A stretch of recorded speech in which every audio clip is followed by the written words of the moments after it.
Bonjour à tous, bonjour à toutes et bienvenue sur la chaîne de Mouna Guidance. Bienvenue dans cette série, le podcast qui donne une voix aux énergies du tarot. Ici, chaque épisode est une rencontre, une plongée dans l'intimité des arcanes. On oublie les manuels et les tirages mécaniques. Je t'invite à ressentir, à écouter, à t'enchanter. Chaque arcane est une énergie vivante, un archétype qui nous traverse. Prends une grande inspiration et laisse l'énergie du jour t'habiter. Aujourd'hui, nous allons plonger dans l'univers de la justice. Pour cela, pour comprendre la justice, il va falloir remonter un petit peu en arrière, c'est-à-dire son enfance. L'enfant de la justice a grandi dans un monde où les règles étaient claires, un monde d'équilibre apparent, où chaque acte appelait une réponse. Si tu dis la vérité, je serai cool avec toi, mon enfant. Si tu réussis ça, tu auras une récompense. Si tu te comportes bien, tout ira bien. Sinon, il y aura une punition. Alors oui, chez lui, il y a tout qui se négociait à travers le compromis. Alors oui, on ne criait peut-être pas, mais on évaluait. On pesait les actions, on cherchait à être juste, ou du moins à le paraître. Et pourtant, malgré cette structure, malgré cette apparence d'équilibre, il y avait souvent un froid émotionnel. Des parents peut-être un peu distants, des autorités rigides, des jugements hâtifs. Il a alors grandi avec l'impression d'être observé, tout le temps observé, évalué, structuré et scruté. Et parfois accusé à tort. Très tôt, l'enfant de la justice a alors connu la frustration des malentendus, de la douleur d'être mal interprété, de ne pas pouvoir porter sa voix, de voir des décisions prises à sa place. On l'a jugé, on l'a peut-être même humilié dans des moments où il comprenait pas qu'il avait fait du mal. Alors il a appris que la vérité, ce n'était pas toujours ce qu'on te donne. Et que la justice, ce n'est pas forcément ce qu'on t'applique. Mais c'est ce que tu choisis de défendre, envers et contre tout. Avec le temps, cet enfant a appris à maîtriser les codes. Il connaît les règles, il anticipe les sanctions. Ils sont d'instinct où il y a un déséquilibre. Il ne se laisse pas avoir, il sent les mensonges et il devine les manipulations. Il va analyser, questionner, enquêter et surtout, il va vouloir réparer. Il veut mettre de l'ordre là où il y a le chaos. Ce qu'il a subi dans son enfance a laissé des trous qu'il voudra combler. Alors oui, il va chercher à rétablir la vérité, même si pour cela, il doit parfois lui-même déjouer un système ou feinter la sincérité. Quand il va grandir, cet enfant devient la justice incarnée, pas une justice froide ou sèche, sauf si elle est blessée, et en excès, bien évidemment. Mais bien canalisé et travailler sur ses parts d'ombre, il deviendra une justice qui pèse, qui mesure, qui cherche le plus équitable pour tout le monde. Il peut avoir une tendance à trancher, parfois sans appel. Quand il est dans son ombre, alors, il va devenir rigide, sans nuance. Il va juger à la hâte, il exclut et il ferme le dialogue. Pour revenir dans un côté plus lumineux de cette énergie, il est le médiateur par excellence, celui qui cherche le compromis, celui qui veut réunir plutôt que diviser. Il comprend que pour prendre une décision, il faut écouter les deux versions, observer les faits et se détacher de l'émotion pour voir le cœur de la situation. La justice, dans un monde réel, c'est elle qui va te parler d'administration, de contrats, de lois, de tribunaux. Elle peut évoquer un mariage, une séparation, un jugement, une signature importante, des papiers, des déclarations, des responsabilités légales, mais aussi les règles dans une maison, dans les codes civils, dans les engagements professionnels ou affectifs. C'est aussi l'énergie des accords, des compromis à trouver, des clans à unir ou à séparer, des droits à faire valoir. En astrologie, la justice évoque bien la balance. C'est le signe de l'autre, du couple, de l'ami, de l'ennemi. La balance, c'est l'énergie face au bélier. Le bélier qui, lui, vit pour lui. Donc, dans le sens contraire, la balance, elle, va négocier pour deux. Alors oui, cette énergie touche aussi nos relations, nos partenaires, nos associés, les adversaires, ceux qui donnent le bénéfice du doute, ceux qui t'élèvent tout en confiance sans te connaître. La justice veut que les choses soient claires, loyales, équilibrées. Elle ne supportera pas les abus, les secrets malhonnêtes, les manipulations. On peut également parler d'argent, le partage équitable, c'est-à-dire la justice financière. Donc, bien évidemment qu'elle va parler de banque, des investissements financiers, des héritages, des partages de biens, le fait de faire 50-50. On établit des limites, on respecte les parts. Chacun prend ce qui lui revient. Et si ce n'est pas juste, alors la justice invite à trancher, à se positionner et à dire non.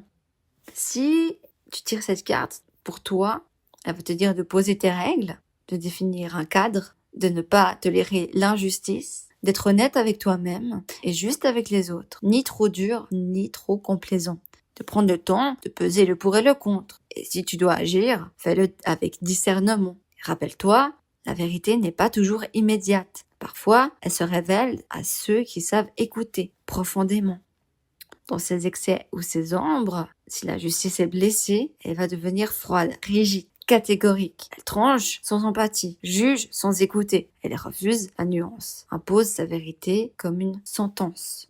Et à ce moment-là, elle oublie qu'elle est au service de l'équilibre et non au service d'un contrôle absolu. Et spirituellement, la justice nous murmurera « Si tu fais ta part, l'autre fera la sienne ». Elle nous enseigne que le monde devient plus juste quand chacun met de l'eau dans son vin, quand chacun accepte d'observer avec sincérité et de tendre la main sans se trahir. Pour comprendre un peu plus cette justice, nous allons regarder ces grandes peurs. Quelles sont les peurs de l'enfant de la justice? La justice, c'est sa blessure originelle.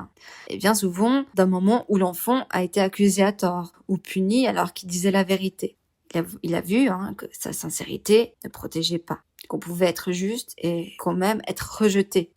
Alors il a gardé cette douleur à vif. À cause de cette douleur, il va développer un besoin presque viscéral de rétablir l'équilibre, même dans des micro-détails. C'est plus fort que lui. Il ne supporte juste pas les personnes qui veulent faire l'arbitraire ou les règles floues. Il va également avoir peur d'être mal jugé. Donc cette peur est souvent ancrée dans un rapport aux parents ou à l'autorité. Il a grandi en se demandant « Est-ce que je fais bien? Est-ce que je suis à la hauteur? Est-ce qu'ils vont m'aimer si je fais une erreur ?» Il pouvait y avoir une exigence forte, une attente de perfection ou simplement une froideur dans la façon de le corriger. Pas de cris peut-être, mais des silences lourds, des regards qui pèsent. Il a donc appris à s'auto-surveiller, à ne pas déranger, à faire ce qu'il faut, entre guillemets, pour rester aimé. Mais au fond, il craint d'être mal vu, mal compris, mal interprété. La justice incarne également la peur de se tromper. Parce que chaque décision est pesée. Parce qu'il sait que tout choix a une conséquence. Que se tromper, c'est risquer de blesser ou d'être blessé. Il a donc tendance à hésiter longtemps, à attendre la preuve absolue avant d'agir. Il a du mal à faire confiance à son intuition s'il n'a pas pesé chaque angle, chaque point de vue. Il a peur de faire une erreur irréversible. Car on ne lui a peut-être pas appris que l'erreur, elle aussi, fait partie de la croissance. Il a peur de ne pas être équitable. Alors oui, la justice porte une grande exigence, c'est celle d'être juste, toujours juste avec tout le monde. Mais ça peut bloquer, justement, dans ses propres élans. Il va souvent se demander, est-ce que je suis trop dur? Est-ce que je suis trop laxiste? Est-ce que je fais du favoritisme? Et parfois, alors, il va oublier de se choisir lui-même. Il a peur de décevoir, de créer du conflit, et justement, quant à ses peurs, peut s'oublier et peut oublier pour la paix des autres. Alors, il va étouffer ses besoins jusqu'à ce que ça explose en crise froide ou en rupture nette. Si je dois citer 3 traumatismes, c'est le trauma du faux jugement. On l'a accusé de quelque chose qu'il n'a pas fait et personne ne lui a cru. C'est souvent la blessure fondatrice. Cette sensation qu'un jour, on lui a collé une étiquette qui ne lui appartenait absolument pas. Qu'on a décidé à sa place qu'il avait tort et qu'il n'a pas eu le droit de se défendre. Ce trauma va le pousser plus tard à chercher la vérité partout, à vouloir rectifier ce qui est faux, même dans les détails. Mais il porte encore cette douleur d'avoir été vu justement, injustement. Et parfois, ne pas avoir été cru quand il disait la vérité. Deuxième traumatisme, le parent juge ou froid émotionnel. Je ne savais jamais si j'étais aimée pour ce que j'étais ou pour ce que je faisais de bien. Un ou les deux parents ou des figures extérieures d'autorité ont pu être très dans le contrôle avec cet enfant justice, dans le rationnel, dans la performance. Ils aimaient sans doute profondément cet enfant, mais ils ne l'exprimaient que quand l'enfant était à la hauteur. L'enfant de la justice a donc appris à surveiller ses émotions, à se brider, à se conformer pour rester acceptable, ce qui laisse des séquelles profondes, de la culpabilité, de la rigidité intérieure, de la peur de décevoir et surtout de la difficulté à exprimer ce qui bouillonne à l'intérieur de lui. Une autre blessure assez difficile, c'est le trauma de la non-écoute, de la neutralisation. Quand justement cet enfant en justice exprimait ce qu'il ressentait, on lui disait qu'il exagérait ou qu'il avait tort. Il a pu grandir dans un environnement où les émotions n'avaient pas leur place, ou alors elles étaient reçues comme de la rationalité, où on ne les accueillait pas. Il a donc pu vivre des émotions où ses colères, ses tristesses, ses doutes étaient minimisés, jugés ou ramenés à la logique. Du coup, il a appris à garder tout à l'intérieur. Et encore aujourd'hui, il peut avoir du mal à dire ce qu'il ressent sans devoir se justifier ou se défendre. Donc en résumé, l'enfant de la justice porte en lui la mémoire des accusations, les silences lourds de l'amour conditionnel, la souffrance de ne pas être entendu émotionnellement et le poids des responsabilités relationnelles qui étaient trop précoces. Il devient alors un adulte qui cherche l'équilibre, mais qui a souvent peur de basculer, de trancher, de déranger ou même d'exister pleinement. Encore une fois, c'est quand ces blessures ne sont pas guéries, quand l'énergie de la justice a été mal vécue dans son environnement. Les red flags de cette justice, promis après on parle de choses positives, quelles sont ces zones d'ombre?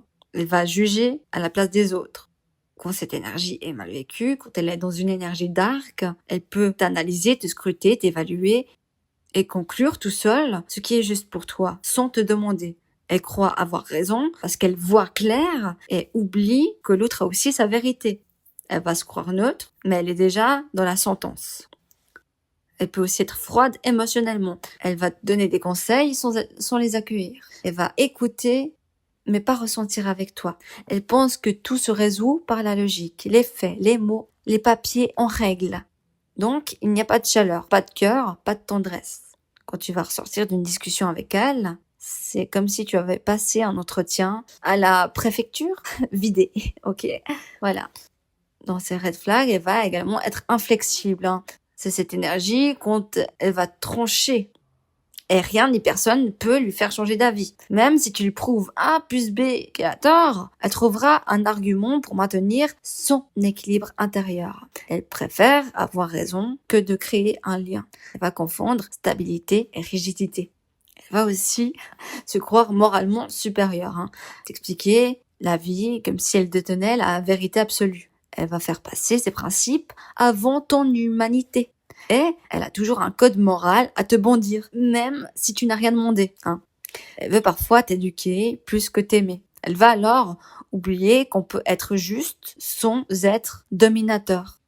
Dans ces traits toxiques, elle peut également se désengager pour rester neutre. Donc, par exemple, quand il y a un conflit ou une tension, elle ne va pas prendre position. Elle ne va pas te défendre, ni te protéger. Elle se protège elle-même derrière « Ah, je veux pas juger ». Mais en réalité, elle laisse faire l'injustice pour ne pas prendre le risque d'un déséquilibre. Elle va te dire « Je suis au milieu ». Mais son silence peut être un abandon déguisé. Alors, son obsession pour l'équilibre peut créer de la lâcheté. Maintenant, parlons positif, c'est green flag, ce qu'elle peut guérir, apporter de lumineux aux autres. Donc elle va, dans son côté positif, quand elle aura maîtrisé ses énergies de justice, savoir écouter sans juger. Elle va t'offrir un espace sécurisé où tu peux tout lui dire, même ce qui est flou, contradictoire ou encore non assumé. Elle ne va pas sauter aux conclusions. Elle attend de comprendre les deux côtés. Elle va te questionner avec respect. Elle veut la paix et pas le contrôle. C'est le genre de personne à qui tu peux tout confier, même tes zones noires. Elle va chercher des solutions concrètes et équitables. Quand il y a un problème, elle ne fait pas semblant que tout va bien. Elle agit, elle propose des compromis, pose des cadres, mais toujours en tenant compte de chaque personne qui sera impliquée. Avec elle, tu sens que les décisions sont prises pour le bien de tous, y compris toi. Dans son côté positif également, elle se remet en question. Elle sait que la vérité est multiple et que parfois, elle peut être trop dure ou passer à côté de l'émotion. Alors, elle apprend à reconnaître ses excès de rigidité et à assouplir ses règles quand l'amour ou l'humanité l'exigent. Elle ne cherchera pas la perfection morale. Elle cherchera juste la justesse humaine. Encore un point positif. Elle assume ses choix et les explique avec clarté. Quand elle tranche, c'est pas pour avoir le dernier mot. C'est parce que elle a pesé longtemps, qu'elle s'est positionnée et qu'elle a pu justement t'expliquer avec calme pourquoi. Même si tu n'es pas d'accord, tu sens qu'elle agit avec intégrité. Elle ne va pas faire semblant d'être neutre. Elle va être claire, ancrée et honnête. Elle peut également te pousser à exprimer ta vérité. Elle va t'encourager à trouver ta voix, à dire non, à poser tes propres limites, à te faire confiance dans tes perceptions. Elle ne veut pas que tu suives ses règles, elle veut que tu accouches les tiennes. Elle va t'inspirer à devenir ton propre juge intérieur, en paix avec toi-même. En résumé, la justice blessée cherche à contrôler pour ne plus être vulnérable. Elle juge, elle tranche, elle fige. Elle veut des lois extérieures pour compenser un chaos intérieur non digéré. La justice guérit, crée de la clarté autour d'elle et pas de la froideur. Elle va écouter, équilibrer, accompagner. Elle incarne l'élégance de ceux qui défendent l'équité sans écraser.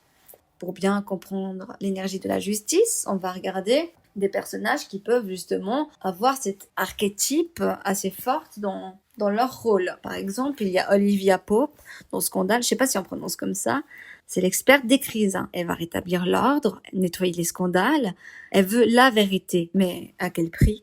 Elle est la justice blessée et brillante à la fois, froide, stratégique, intouchable émotionnellement, et pourtant, elle est hantée par un passé où elle n'a pas été choisie.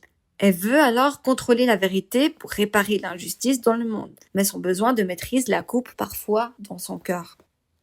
Il y a également Annalise Keating, excusez-moi par avance de mon anglais, dans How to Get Away with Murder. C'est l'avocate redoutable. Elle porte la robe de la justice, mais son âme est fissurée. Annalise, c'est la justice qui a été accusée, blessée, rejetée, et qui aujourd'hui utilise la loi comme un bouclier. Elle sait voir à travers les gens, discerner le mensonge, mais son plus gros combat, c'est avec sa propre vérité. Elle est à la fois la juge, l'avocate et la coupable intérieure. On peut également parler de Sherlock Holmes. C'est le maître de discernement, il est capable de tout voir, sauf ses propres émotions. Sherlock, c'est la justice sans filtre émotionnel. Celle qui tranche vite, qui voit juste, mais oublie que les gens sont faits d'ombre et de blessures. Il incarne le mental pur, le génie logique, la recherche de la vérité à tout prix, au point de se perdre dans son analyse et de fuir l'amour. Un film, pour donner un exemple, 100% vibe justice. 12 hommes en colère. 1957. C'est un huis clos intense, tout en paroles, en doute, en tension. Une seule question, cet homme est-il coupable? Donc ce film est l'archétype même de la justice. Pas celle du tribunal, mais celle du discernement intérieur, de la nuance, de la vérité intime. 12 jurés enfermés, 11 veulent condamner. Un seul doute et va tout remettre en question. Je vais juste boire un petit peu d'eau. J'ai la gorge toute sec. Parlons un peu des métiers de la justice. Même si j'en ai cité quelques-uns au début pour donner des exemples. Mais on va plutôt voir les métiers préférés de cette énergie, tout d'abord. Parce que quand tu portes l'énergie de la justice, c'est ton fond, elle va aimer tout ce qui est à des fonctions d'arbitre, de juge, de médiateur, de notaire, d'avocat. Tout ce qui doit être pesé. Une voix pour poser dans les conflits est celle qui comprend les deux camps sans se perdre. Mais elle va également aimer les métiers où il faut trier, classer, vérifier, analyser. Donc, on peut citer par exemple expert comptable, magistrate, diplomate, psychologue cognitive ou systémique, bien évidemment juriste ou analyste politique. On retrouve aussi également les thérapeutes qui vont se spécialiser dans des conflits de loyauté, de couple, familial, etc. Donc oui, la justice a la facilité dans tout ce qui demande un esprit clair et un moral solide. Et parfois, justement, quand cette énergie est déséquilibrée, elle va s'enfermer plus dans des métiers rigides, froids, trop mentaux, où elle va perdre l'humain, ce côté humain, en cherchant à tout contrôler. Donc, abordons le sujet de l'amour maintenant. Qu'est-ce qu'elle recherche en amour, la justice? Alors, elle ne recherche pas l'amour pour se fondre à l'autre. Elle va rechercher un contrat clair entre deux personnes. Elle aime les relations où chacun reste entier, où les règles sont posées, ordrées, où on se dit tout, même ce qui dérange. Elle va pas supporter les non-dits, les manipulations. Si tu veux m'aimer, elle va te dire sois honnête. Dis-moi ce que tu veux, dis-moi ce que tu ne veux pas. La justice va être exigeante, mais elle a de quoi, car elle va être fiable, loyale et droite. Elle va pas faire semblant. Et même si elle peut paraître réservée au début, et qu'elle va l'être, elle va devenir intense dès qu'elle sent que la relation est saine. Elle déteste qu'on la monte, même si c'est pour la protéger. Elle préfère une vérité dure qu'une illusion douce. Et en sexualité, elle va pas se laisser aller facilement. Il faut pouvoir la gagner. Elle doit sentir qu'elle peut se détendre et elle doit sentir qu'elle peut avoir confiance. Justement, une fois que la confiance est là, elle peut devenir dominatrice. Attentive aux gestes. Elle va vouloir l'équilibre. Elle veut que le plaisir qu'elle prend soit égal au plaisir que l'autre prend. Elle veut qu'il y ait le respect, même dans la sexualité. Dans ses fantasmes les plus enfouis, concernant la sexualité, elle peut aimer jouer un rôle où elle est accusée. Par exemple, le fantasme du contrat charnel, où il va y avoir des défis, une tension intellectuelle. Des jeux de rôle où il y a des jeux de pouvoir, mais maîtrisés, consentis et équitables. Comment on reconnaît l'énergie de la justice dans la vie de tous les jours? Quels sont les événements, par exemple, qui pourraient avoir cette vibe de justice? Par exemple, signer un contrat de travail, après de longues négociations, par exemple, et le fait d'avoir discuté, comparé, ajusté les clauses, tout le monde y trouve son compte. Dire non, trancher, concernant une proposition mal payée, ou une proposition qui n'est pas juste. Rétablir l'équité dans une équipe où quelqu'un abusait des autres. Par exemple, tu interviens avec tact, mais avec fermeté. Chacun se reprend à sa juste place. En amour, ça peut être le fait de mettre fin à une relation déséquilibrée, même si tu vas aimer encore. Parce que tu sais pertinemment que rester serait te trahir. Alors tu choisis la vérité plutôt que l'illusion.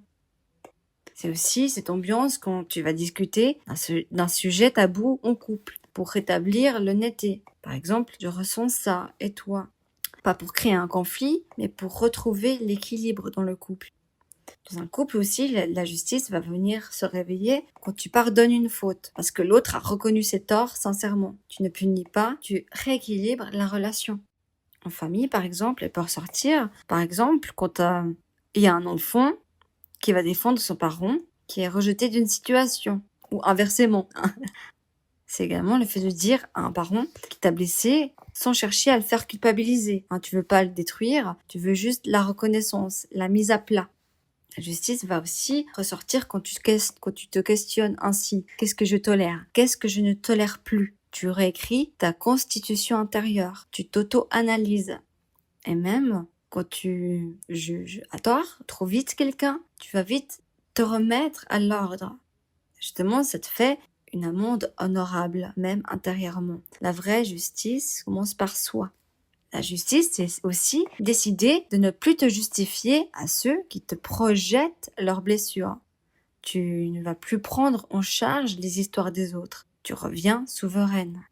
C'est également mettre en place des règles dans ton quotidien pour pouvoir garder ton équilibre. Demain, je vais dormir à telle heure. Et si on me propose quelque chose, je dis non. Et quand je suis fatiguée, je me choisis. Donc, en résumé, la justice, ce n'est pas la vengeance. Ce n'est pas l'indifférence. C'est ce moment où la vérité s'installe sans violence. C'est la paix retrouvée après le chaos. C'est la lame qui coupe, mais sans blesser. Comment on reconnaît la justice dans la vie de tous les jours? Par ses tics verbaux, par ses tics physiques. Elle va souvent préciser, Elle va rajouter alors des détails et des situations, des nuances. Elle va souvent dire en fait, c'est-à-dire que elle reformule souvent pour s'assurer qu'on l'a bien comprise. Alors, si je résume, pour être clair, ce que je veux dire, c'est la justice, dans ses tics verbaux, elle va peser ses mots. Pas de précipitation, elle va choisir ses phrases, elle va parler calmement, avec un rythme posé. Elle va souvent aussi utiliser les phrases hypothétiques. Il se pourrait que, peut-être que, quand elle va sentir qu'il y a un déséquilibre à quelque part, elle va t'inviter à respecter. Donc, il faut respecter. Ou c'est important que. En général, elle le fait pour rééquilibrer une conversation. Cette tic physique, comme on la reconnaît, elle va souvent garder les mains jointes ou poser calmement devant elle. Plisser les yeux quand elle va réfléchir. Elle va obtenir une posture droite, presque rigide, pour garder une certaine discipline, hocher la tête lentement pour montrer qu'elle comprend, mais tout en gardant une expression neutre, pas d'émotion excessive. La justice, elle va prendre soin de son apparence. Ses gestes vont être précis, ses mouvements mesurés. Il n'y a pas de place pour le superflu. Elle va parfois croiser les bras, surtout si elle sent qu'on remet en cause son jugement ou sa parole, pour justement se protéger. Ce que la justice pense, apprécie de la génération 2025, elle voit que cette génération ne veut plus d'illusions. Elle voit que cette génération réclame justement la transparence, de l'honnêteté, de la cohérence entre les paroles et les actes. Le fait de mettre à nu les fausses promesses, les injustices qui ont été cachées, les hypocrisies anciennes. La justice, en 2025, se bat pour l'égalité, la reconnaissance des minorités, la protection des plus vulnérables. Elle va refuser l'injustice sous toutes ses formes. Et elle est prête à débattre, à s'élever, à manifester. Elle porte haut la voix des causes oubliées et cherche des solutions réelles, pas des maquillages. Donc, elle apprécie que cette génération s'inquiète pour les plus vulnérables, s'inquiète du climat, des ressources. Que cette génération veulent que la loi, les règles, les contrats s'adaptent à cette nouvelle réalité mouvante. Donc elle apprécie également que cette nouvelle génération respecte la diversité et les différences. La capacité également à remettre en question l'autorité. Que cette génération ne suit pas aveuglément les règles ou les figures d'autorité. Qu'elle revendique son droit à être entendue, écoutée, reconnue comme un partenaire actif, par exemple.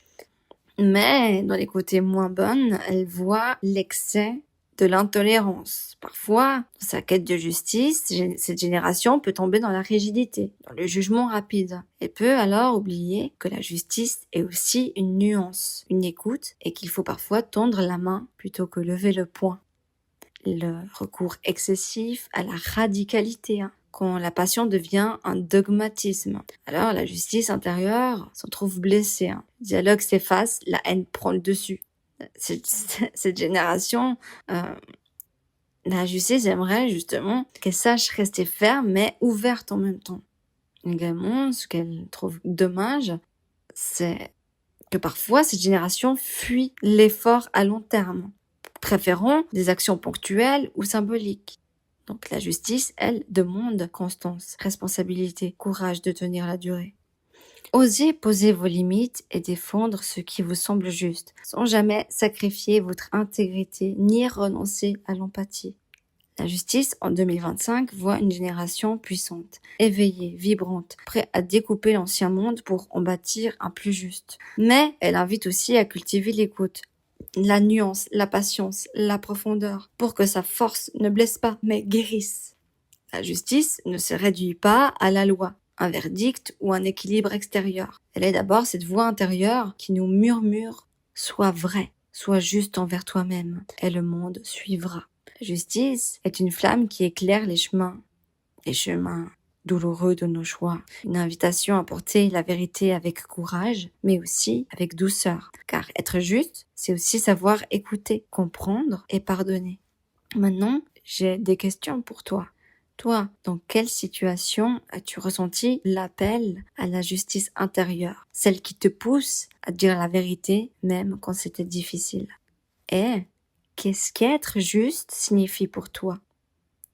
C'est être juste avec toi-même, avec les autres, avec le monde. Je suis tout oui d'avoir ton retour. Merci d'avoir écouté l'énergie de la justice et je vous dis à bientôt. Bisous.